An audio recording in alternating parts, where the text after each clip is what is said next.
Untuk kesempatan kali ini pendengar, jadi kalau tadi dalam opini publik sudah ada beberapa yang juga menyampaikan begitu ya, apa sih sebetulnya yang diinginkan oleh masyarakat agar sebuah wilayah itu bersih dari korupsi, kemudian juga bisa mencapai yang namanya pelayanan, melayani sepenuh hati untuk masyarakat ya, termasuk juga ini tentunya bersih begitu ya. Nah, kali ini pendengar seperti telah kami informasikan bahwa dalam sesi dialog ini kami akan hadir bersama dengan narasumber Kepala Kantor Wilayah Kanwil Direktorat Jenderal Pajak atau DJP Jateng 1, Ibu Nurbaiti Munawaroh. Kalau biasanya tersambungnya melalui line telepon, tapi kali ini beliau bisa hadir di studio Pro 1 RRI Semarang. Jadi langsung saja saya sapa beliau, Ibu Nurbaiti Munawaroh. Assalamualaikum warahmatullahi wabarakatuh. Selamat pagi, Ibu. Waalaikumsalam warahmatullahi wabarakatuh. Selamat pagi. Iya, kabar baik, sehat ya, Bu? Baik, alhamdulillah. Alhamdulillah, Sehat. terima kasih. Ini berkenan untuk meluangkan waktu bersama dengan Pro 1 RRI Semarang. Kali ini kita berbincang tentang pembangunan zona integritas atau biasanya disebut sebagai ZI begitu, untuk menuju ke wilayah yang bersih kemudian melayani. Ya. Bu, ini merupakan salah satu upaya untuk mewujudkan sistem penyelenggaraan pemerintahan yang baik begitu. Dalam hal ini tentunya adalah pelayanan publik begitu ya. Ini kaitannya itu ada banyak sekali sebetulnya, tapi bolehlah ini berbagi begitu ya, bahwa Kanwil DJP Jawa Tengah ini sebagai salah satu instansi pemerintah saat ini sudah meraih predikat WBK. Ya, Artinya itu komitmen bersama untuk bebas korupsi. Bu, bisa disampaikan terlebih dahulu ini. baik. Jadi bebas dari korupsi ya. Darinya tak boleh dihilangkan tuh, Mbak Bebas Rosi. dari korupsi. Jangan bebas Iya, korupsi. kalau bebas gitu korupsi ya. jadi korupsinya bebas. Oh gitu iya, ya. oke, baik. Baik, baik. Terima kasih Mbak Rosi dan juga pendengar RRI dimanapun berada. Jadi betul bahwa Kanwil DJP Jawa Tengah 1 sudah meraih predikat zona integritas wilayah yang bebas dari korupsi pada tahun 2020. Dan pembangunannya selanjutnya terus-menerus kami tingkatkan dan kemudian naik lagi menjadi kantor yang berzona integritas untuk wilayah birokrasi yang bersih dan melayani, dan itu dicanangkan di 2023 dan kita lakukan pembangunannya di 2024 dan seterusnya, dan harapannya di tahun ini 2025 kami berhasil meraih predikat zona integritas wilayah birokrasi bersih dan melayani. Jadi sudah banyak upaya yang dilakukan pada saat ini oleh Kanwil DJP Jawa Tengah 1. Upaya-upaya yang dilakukan adalah tentu perbaikan terus-menerus untuk tadi, karena kantor yang berzona integritas wilayah birokrasi yang bersih dan melayani tentunya harus ada komponen-komponen yang di dalam internal itu ada 6 komponen, dan kemudian ada komponen hasil yang pada intinya 2 poin dari kantor yang berzona integritas wilayah bebas dari korupsi maupun wilayah birokrasi yang bersih dan melayani. 2 poin itu adalah bagaimana kita bisa meningkatkan kualitas pelayanan publik terkait dengan administrasi perpajakan yang kami selenggarakan kepada masyarakat secara lebih luas, dan khususnya kepada masyarakat wajib pajak. Yang kedua tentu bagaimana menjaga kantor tetap berintegritas, ya, bebas dari korupsi, kolusi, dan juga nepotisme. Begitu Mbak Rosi. Baik, Ibu, bebas dari korupsi, darinya nggak boleh dihilangkan, Ya, begitu ya. betul. Sebagai edukasi kepada masyarakat, ini kan memang sistem edukasi itu kan bukan semata-mata hasilnya ya, Bu, tapi Ya, prosesnya itu kan betul. berjalannya itu kan juga membutuhkan waktu juga. Apa kriteria yang harus dimiliki untuk meraih predikat WBK maupun juga bebas melayani? Oh, bukan bebas melayani, darinya nggak boleh Bersih. hilang juga, bersih, bebas melayani Nah, begitu ya. wilayah birokrasi yang bersih, Bersih dan melayani. Oke, gitu ya. baik. Betul.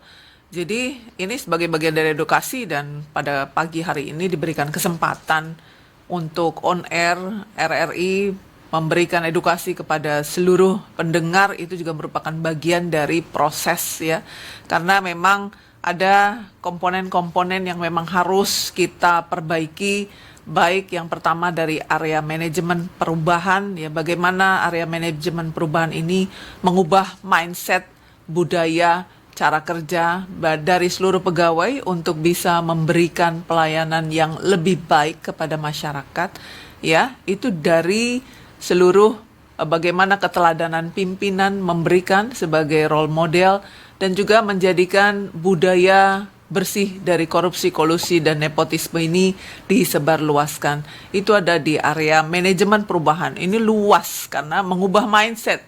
Mengubah mindset bukan hal yang mudah begitu.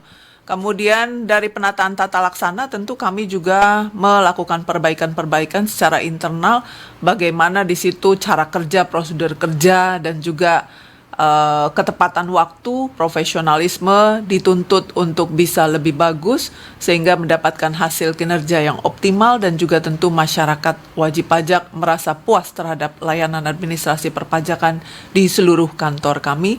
Dan kemudian bagaimana kami melakukan penguatan di manajemen SDM, karena SDM merupakan tulang punggung dari keberhasilan seluruh proses yang ada di kantor kami. Maka penguatan manajemen SDM apakah meliputi reward and punishment, kemudian juga pola mutasi, pola promosi, dan kemudian juga pelatihan-pelatihan untuk mengupgrade kemampuan pegawai. Itu merupakan area-area perubahan di area manajemen SDM yang kami lakukan perubahannya terus-menerus. Kemudian yang berikutnya bagaimana kami meningkatkan akuntabilitas kinerja. Dan sistem pengukuran kinerja ini, penguatan akuntabilitas kinerja, mengukur bagaimana kinerja bisa jelas dan juga terukur. Dan kami punya parameter-parameter dan itu terus dikembangkan, ya. Bagaimana pengendalian-pengendalian dijalankan supaya mendapatkan indeks-indeks kinerja utama yang sangat tepat.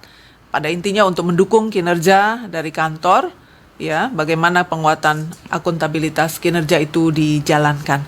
Kemudian berikutnya, bagaimana kami memperkuat area pengawasan, ya. Area pengawasan ini meliputi aksi real dari pencegahan tindakan-tindakan yang koruptif dan juga kolutif dan juga nepotisme. Itu nyata di sini. Bagaimana kami melakukan penguatan pengawasan, tentu kami bekerja sama dengan aparat penegak hukum dan kemudian juga melakukan audiensi-audiensi. Kemudian kami juga mengundang wajib pajak besar, karena pastinya kalau area menghindari budaya koruptif itu adanya di dua pihak. Kami sebagai petugas pajak berusaha memperkuat benteng pertahanan, tetapi dari pihak wajib pajak juga harus diberikan edukasi bagaimana supaya tidak melakukan memberikan gratifikasi maupun suap, apalagi kolusi gitu ya, untuk bagaimana pembayaran pajak bisa lebih kecil. Nah, itu area-area yang harus kita perkuat. Untuk mengawasi itu, seluruh channel saluran pengaduan kami sebarluaskan sebagai bentuk kontrol juga bagi kami petugas pajak. Nah, di dalam forum kami juga rutin setiap tahun mengundang KPK sebagai narasumber kepada wajib pajak, karena itu adalah poin penting untuk menjaga. Kalau wajib pajak paham, ya, bayar pajak ini kan harus dihitung dengan benar, jelas, dan lengkap secara self-assessment. Dan kalau wajib pajak paham tidak mengurangi jumlah pajak yang wajib pajak wajib untuk bayarkan, begitu ya, maka tidak ada lagi ranah area untuk perilaku yang koruptif. Seperti itu, dan itu terus-menerus edukasinya dijalankan. Kemudian tentu area yang berikutnya adalah area peningkatan kualitas layanan publik, karena kami sangat yakin dengan pelayanan yang sangat baik dan prima, itu juga merupakan salah satu faktor untuk membuat wajib pajak menjadi lebih patuh. Kalau kami memberikan pelayanan dengan sangat prima, saya yakin itu akan menggugah wajib pajak untuk bisa bagaimana patuh atau comply terhadap pemenuhan kewajiban perpajakan. Jadi 6 area itu yang harus terus-menerus sebagai indikator-indikator bahwa kantor ini sudah layak mendapatkan predikat ZIWBBM. Selain tadi 2 poin yang saya sampaikan sebelumnya, tentu ada komponen hasil yang dirasakan oleh masyarakat. Ya. Kalau kami sendiri kan nggak bisa, gitu ya. Kami menganggap pelayanan kami sudah sangat baik, tetapi kami butuh feedback. feedbacknya berupa survei kepuasan dari masyarakat itu sendiri, dan itu merupakan indikator untuk mengukur komponen hasil. Yang pertama, bagaimana pelayanan publik diberikan, dan yang kedua, bagaimana persepsi integritas dari masyarakat terhadap kami petugas pajak. Demikian Mbak Rosi. Baik, ditahan dulu Bu, Oke, ini siap. sudah ada yang bergabung bersama dengan kita untuk pagi ini. Saya akan persilahkan untuk Anda pendengar di 0248316686 atau di 0816666886. Ini juga sudah masuk. Silakan untuk bergabung bersama dengan kami. 1 menit lagi saya akan buka ya untuk Anda. Bapak bisa kan bantu tender saya? Lumayan loh uangnya. Gimana ya? Sebentar. Maaf sebentar ya. Pak, masih di kantor? Iya, masih di kantor ini. Kita semua sudah kumpul di rumah. Mm-mm. Tunggu Papa pulang. Iya. Kita kan mau rayakan ulang tahun Papa di rumah. Iya, Pak mau pulang. Jadi gimana Pak? Hah? Tolonglah Pak. Nanti ada bagian kok untuk Bapak. Aman itu. Mohon maaf Ibu, saya tidak bisa bantu Ibu. Kita bermain sesuai dengan prosedur. Teguh pendirian, katakan tidak pada korupsi.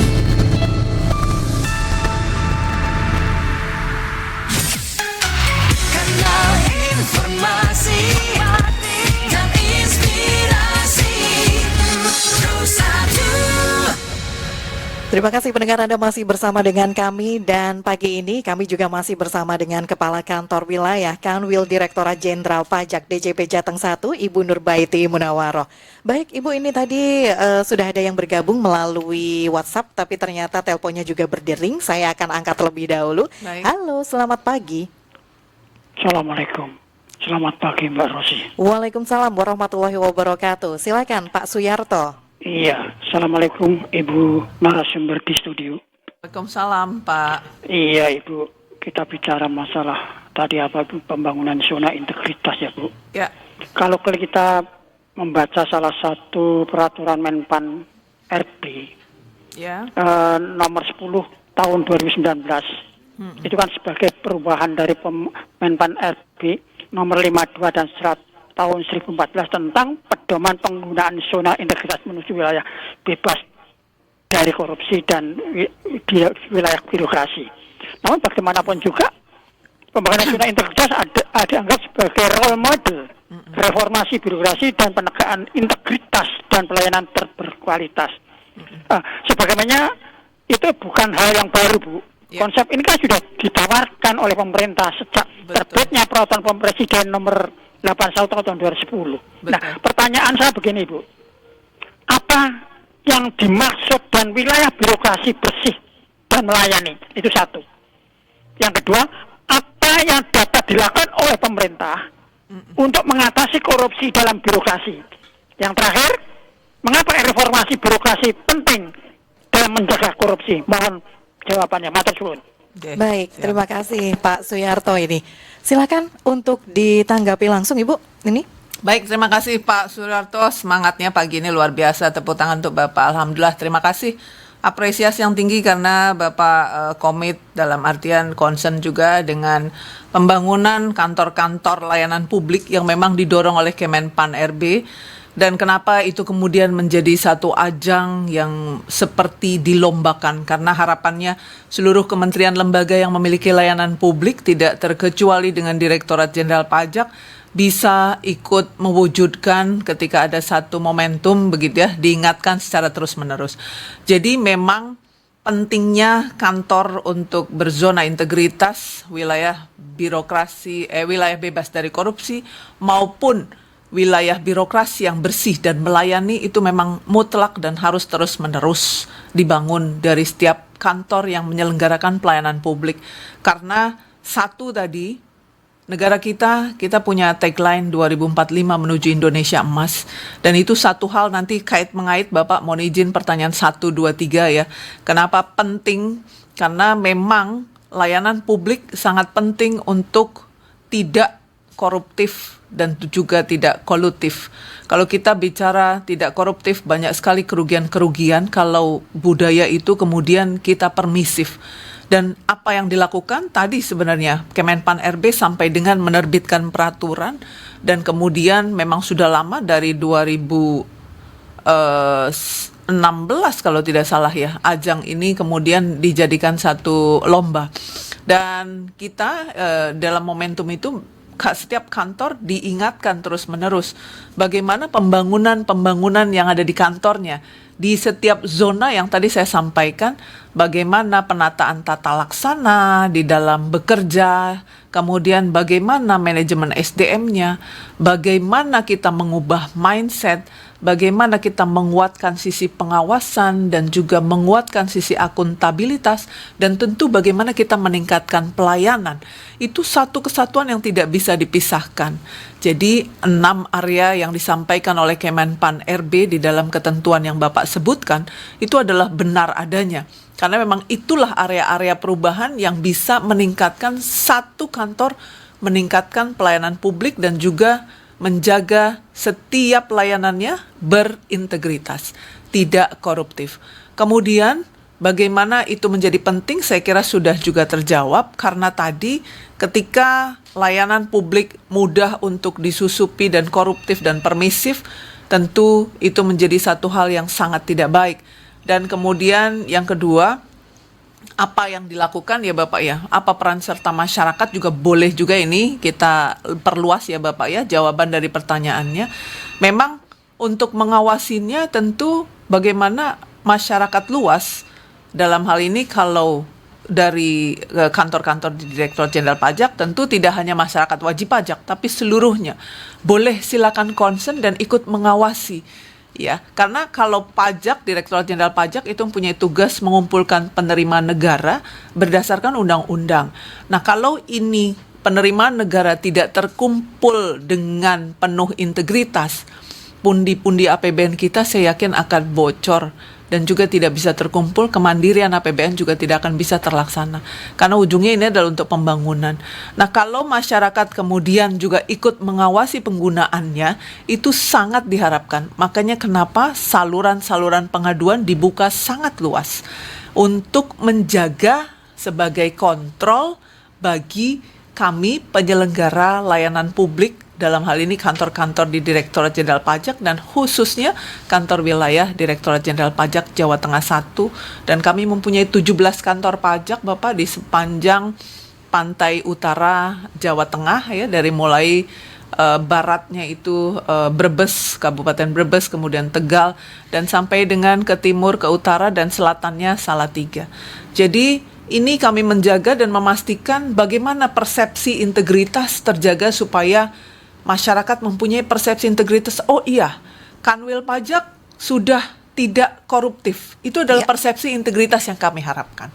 Oke. Ya, dan itu dibangun secara terus-menerus. Dan itu bukan satu hal yang mudah.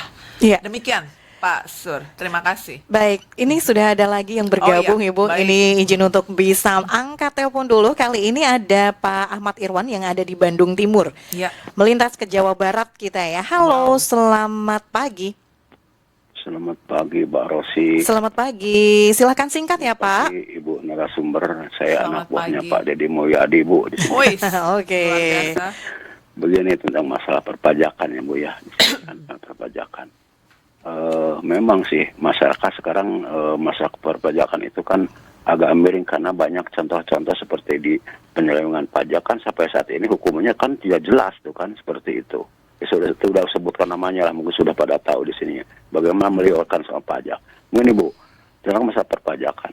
Jadi banyak asuh masyarakat bahwa kok pegawai pajak itu kan kadang-kadang marah mau tidak ada mobil apa paling sedikit Fortuner, Baleno itu kan itu pegawai pajak. Nah sekarang begini Bu, kalau di desa kan sini di desa, kalau di desa masalah PBB oleh pihak kabupaten diserahkan kepada desa, otomatis masyarakat yang terbayar pajak, ya desa yang menjadi beban kan harus menutupi. Lalu satu lagi Bu, pelayanan untuk pembukaan SPPT kan di sana ada, tidak dipungut biaya apapun juga. Kalau memutus SPPT atau misalnya mau OP baru, ternyata kalau kalau harus ini ternyata harus dikasih uang baru aja muncul. Nah ini seperti itu, tolonglah hilangkan seperti itu, terutama pelayanan perpajakan sehingga masyarakat banyak berasumsi yang negatif terhadap perpajakan sekarang. Terima kasih Begitu Bu. ya Pak. Waalaikumsalam warahmatullahi wabarakatuh. Agak melebar memang ini yang disampaikan oleh Pak Irwan yang ada di Bandung Timur. Barangkali ada tanggapannya Bu ini. Ya. Kalau secara khusus, terima kasih Pak Irwan ya atas atensi dan juga pertanyaannya. Kalau PBB memang ranahnya adanya di pemerintah daerah setempat, terutama di kabupaten kota ya Pak ya. Nah kalau kami di Direktorat Jenderal Pajak itu pajak-pajak pusat, pemerintah pusat, yaitu antara lain pajak penghasilan, kemudian pajak pertambahan nilai. Nah, kalau secara umum Bapak, mungkin saya tidak bisa spesifik mengomentari terkait dengan layanan untuk penerbitan SPPT PBB, karena itu kewenangannya ada di pemerintah daerah tempat Bapak tinggal tentu yang punya objek rumahnya. Tetapi secara umum dimanapun tadi, Kementerian PAN dan juga RB mengharapkan seluruh kantor tidak terkecuali Pemda Bapak itu untuk menerapkan kantor yang berzona integritas, wilayah yang bebas dari korupsi. Dan saya yakin seluruh kantor kementerian lembaga ini dikontrol oleh Kemenpan RB untuk bisa menjadikan kantornya berzona integritas, wilayah yang bebas dari korupsi. Tadi Bapak, saran saya memang saluran pengaduan ya sebagai bentuk kontrol dari Bapak selaku wajib pajak atau pembayar pajak, apakah bayar pajaknya pajak daerah atau pajak pusat, tapi memang kepedulian kita, bagaimana caranya kita sampaikan, loh ini SOP-nya, andai Bapak datang ke kantor pajak kami, kantor pelayanan pajak misalnya untuk apakah mendaftar NPWP, kalau kita harus tahu prosedurnya, jangan mau kalau menurut saya memberikan segala sesuatu, karena itu adalah bagian dari bagaimana kita membudayakan anti korupsi, tidak hanya penyelenggara negara, tetapi juga masyarakat yang menikmati layanan. Jadi kalau layanan itu baik, itu memang sudah seharusnya. Kalau buruk dan kemudian minta di sesuatu, yaitu Bapak harus kontrol dalam arti ya tolong dijaga, dicegah. Jangan sampai, karena itu berarti bentuk Bapak ikut menjaga kantor-kantor pemerintah bebas dari korupsi. Atau saya sering menyebut, ini ada 4 manajemen anti penyuapan Bapak. Jadi kita jangan pernah budayakan memberikan hadiah, memberikan komisi, ya, kemudian memberikan suap. Mari kita sama-sama jaga, karena itu adalah peran serta aktif masyarakat termasuk Pak Irwan. Terima kasih Pak Irwan. Baik, Ibu saya lanjutkan lagi. Waktunya terbatas tapi ternyata animo dari masyarakat ini sangat baik. Terima kasih. Kali ini ada Pak Wirya ini ya. Pak Wirya menyampaikan bahwa terkait dengan sanksi korupsi itu kaitannya adalah dengan pengembalian yang dirasa saat ini masih belum terlalu berpengaruh begitu. Mengembalikan kerugian itu setidaknya ya 2 kali lipat dari apa yang dia ambil begitu. Terima kasih. Ini terkait dengan hukuman ini. Kemudian Pak Soekarno yang ada di Ceper Klaten ini menyampaikan bahwasanya masalah birokrasi dalam pelayanan masyarakat itu yang pertama adalah kaitannya dengan pengawasan yang harus ketat terkait dengan hal ini. Yang kedua adalah kaitannya dengan penguatan spiritual dari masing-masing karakter individu. Terima kasih. Ini Pak Soekarno yang ada di Ceper Klaten. Ada komentarnya Bu untuk 2 yang mengirimkan ini kepada kami? Silahkan. Baik, untuk Pak Wirya ya, rasanya mari kita sama-sama awasi kan, bukan ranahnya kami juga Direktorat Jenderal Pajak ya. Sanksi terhadap koruptor gitu ya, sebagaimana diungkapkan oleh banyak sekali bagian dari masyarakat. Nah, rasanya saya tidak bisa berkomentar ya, tetapi lebih nyambung nantinya ke pertanyaan yang Pak Soekarno ya. Nah, itu memang penguatan pengawasan tadi merupakan salah satu yang kami bangun juga dan menjadi concern kami. Kemudian juga penguatan tadi pembinaan mental ya Bapak, betul sekali spiritual, dan kami berusaha menanamkan nilai-nilai luhur integritas. Karena sejatinya integritas itu kan bahasa zaman sekarang ya. Kalau zaman kecil kita dulu diajarin jujur. Integritas itu sederhananya jujur. Kalau kita berperilaku jujur dan jujur menjadi fondasi dari nilai-nilai kita, menjadi budaya kita, tidak hanya di kantor tetapi juga di rumah, saya sangat yakin ini untuk menanamkan nilai-nilai budaya ini satu hal yang memang bukan mudah, makanya kenapa kontrol dari masyarakat tadi betul bentuk pengawasan menjadi sesuatu yang mutlak. Dan persepsi anti korupsi atau survei persepsi integritas terhadap penyelenggaraan pelayanan yang kami berikan itu sangat kompleks betul, dipengaruhi oleh kasus-kasus korupsi yang rasanya misalnya hukumannya kemudian menjadi dipersepsikan oleh masyarakat sangat ringan. Kemudian bisa juga ketika kementerian lembaga yang membelanjakan juga kemudian tidak sesuai dengan harapan. Misalnya apakah jalanan maunya jalanan itu halus, kemudian masih ada yang bolong-bolong. Itu mempengaruhi persepsi integritas terhadap kami Direktorat Jenderal Pajak yang kami sangat paham tidak bisa dipisahkan gitu ya. Padahal kalau kami mau pisahkan, kami ini tugasnya mengumpulkan penerima negara, masukkan ke pundi-pundi APBN, yang membelanjakan adalah kementerian lembaga lain, tetapi memang tidak bisa dipisahkan. Pada akhirnya tadi, membentuk persepsi integritas di masyarakat terhadap kami juga Direktorat Jenderal Pajak. Karena saya sangat yakin seluruh masyarakat tidak akan rela ketika uang pajaknya kemudian dipakai atau digunakan untuk tidak sebesar-besarnya kemakmuran rakyat. Dan di dalam kesempatan ini memang terima kasih RRI sudah memberikan kesempatan untuk mengedukasi dan ini adalah bagian dari membangun budaya itu. Nah, kalau untuk pembinaan internal pegawai, kami ada program pembinaan mental memang Bapak untuk bagaimana menguatkan spiritual karena memang keyakinan kami berusaha juga ditanamkan bahwa CCTV-nya yang maha kuasa itu 24 jam dan 360 derajat. Itu yang berusaha kami tanamkan.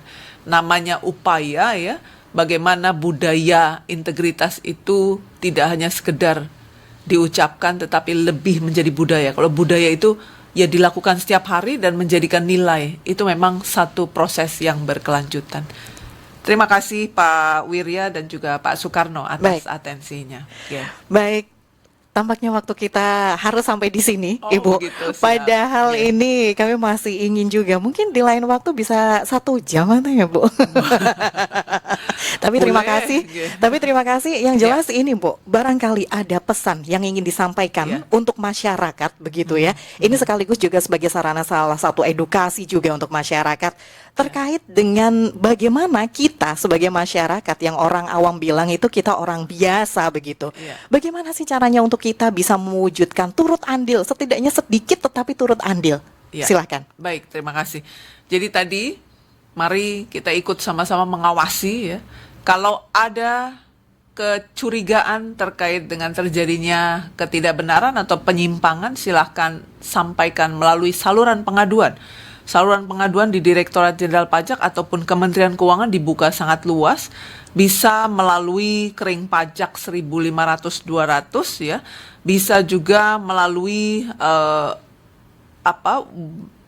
www.wise.kemenq.go.id ya, melalui websitenya atau juga melalui email ke kode.etik@pajak.go.id dan kemudian juga melalui pengaduan @pajak.go.id. Itu saluran-saluran pengaduan atau Bapak silakan bersurat juga boleh begitu ya untuk yang mungkin misalnya pengennya lewat surat silahkan. Jadi kontrol masyarakat itu merupakan satu bentuk nyata dari peran aktif masyarakat untuk mewujudkan seluruh kantor pemerintah berzona integritas, menjadikan wilayahnya bebas dari korupsi dan juga wilayah birokrasi yang bersih dan melayani. Dan kemudian kalau ada kesempatan lagi nggak Mbak Rosi? Boleh silakan kalau ditutup ini Bu. Baik. Dan di dalam kesempatan ini sekali lagi nilai-nilai kejujuran. Kita dari pagi menyampaikan topik tentang nilai-nilai kejujuran atau integritas. Mari kita tanamkan ya budaya-budaya nilai kejujuran di dalam setiap tindakan dan perbuatan kita, di dalam setiap perkataan dan perbuatan, dan jadikan integritas atau jujur itu menjadi DNA yang mengalir di dalam darah kita setiap masyarakat Indonesia. Itu merupakan satu proses dan rasanya bukan satu hal yang mustahil ketika memang kaitannya nanti bagaimana integritas itu sudah menjadi DNA kita, pastinya akan mudah untuk mewujudkan seluruh layanan publik. Dan tadi penguatan pengawasan dari masyarakat silahkan lakukan ya laporkan jika ada penyimpangan-penyimpangan yang dilakukan khususnya oleh pegawai Direktorat Jenderal Pajak ke saluran pengaduan yang tadi saya sampaikan. Dan harapannya tentu terakhir, mari kita tingkatkan peran serta Bapak Ibu pendengar RRI yang setia dan juga sebarkan kepada keluarga dan rekan. Saluran pengaduan di kantor pemerintah manapun pasti ada. Mari kita sama-sama jaga untuk mewujudkan tadi ya Indonesia emas di 2045.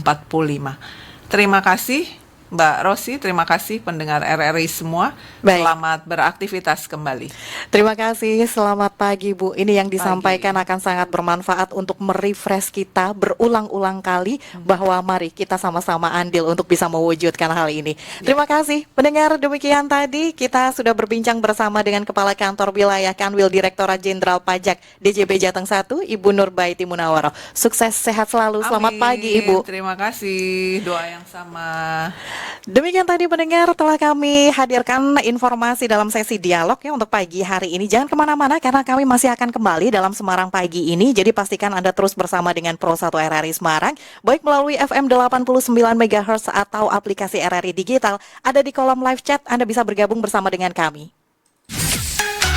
Kanal informasi hati dan inspirasi Pro 1.